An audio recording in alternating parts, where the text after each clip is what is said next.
হবিগঞ্জের নবীগঞ্জে শিলাবৃষ্টির আঘাতে বোরো ধানের ব্যাপক ক্ষতি হয়েছে। শিলার আঘাতে ঝরে পড়েছে পাকা ধান। কৃষি বিভাগের তথ্য মতে ২ উপজেলার অন্তত ২৫০ হেক্টর জমির ধান ক্ষতিগ্রস্ত হয়েছে। এ বিষয়ে বিস্তারিত জানাতে যুক্ত হচ্ছেন হবিগঞ্জের সহকর্মী আমির হামজা।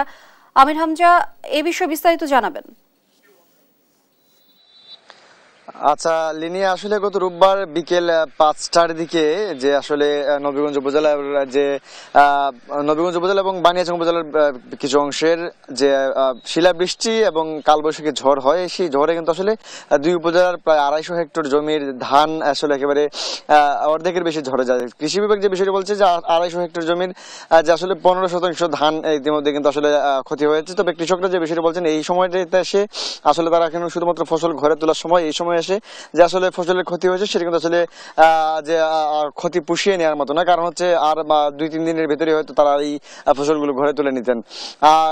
আসলে কৃষকরা এই বিষয়টি আমাদের বলছেন। এবং এছাড়া কিন্তু আপনাদেরকে আরেকটি সংখ্যার বিষয় জানাতে চাই। আসলে কৃষি অধিদপ্তর থেকে আবহাওয়া অধিদপ্তরের একটি পূর্বাভাস যেটি বলা হয়েছে, সেটি হচ্ছে আগামী ৩ মে থেকে কিন্তু হবিগঞ্জ সহ সিলেট বিভাগের ৪ জেলা এবং কিশোরগঞ্জ, নেত্রকোনা এবং ব্রাহ্মণবাড়িয়া কিন্তু আসলে আগাম বৃষ্টির একটি পূর্বাভাস দিয়েছে। সেই বৃষ্টিতে কিন্তু আসলে তারা কৃষি বিভাগ যে বিষয়টি বলছে যে ৮০% ধান যদি পেকে যায় তাহলে কিন্তু সেই ধান কিন্তু ঘরে তোলার জন্য তারা কিন্তু কৃষকদেরকে পরামর্শ দিচ্ছেন।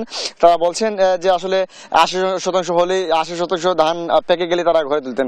তবে আমরা কৃষকরা যে বিষয়টি বলছেন যে আসলে আমরা হাওড়ে যে বিষয়টি লক্ষ্য করছি যে আসলে তীব্র কিন্তু শ্রমিক সংকট, পাশাপাশি হচ্ছে যে হারভেস্টার মেশিন, প্রায় ৪৫০ হারভেস্টার মেশিন রয়েছে হবিগঞ্জে। সেই হারভেস্টার মেশিনগুলো কিন্তু আসলে পর্যাপ্ত পরিমাণ নয়। কৃষকরা বলছেন যদি এই সময়টাতে আর মাত্র কয়েকদিন রয়েছে ধান কাটার, যদি ৩ তারিখের পরে আবহাওয়ার যে পূর্বাভাস সেটি সত্যি হয়ে যায় এবং যে পূর্বাভাস সত্যি হয়ে যায়, সেই পূর্বাভাসের পরে যদি বৃষ্টি আসে তাহলে কিন্তু যে কৃষকদের ধান তলিয়ে যেতে পারে। তাই বাইরে থেকে শ্রমিক এনে এই ধানগুলো অতি সত্বর আসলে তাদের কেটে নেওয়া, ঘরে তোলার জন্য কিন্তু সরকারের প্রতি তারা অনুরোধ জানাচ্ছেন। লিনিয়া।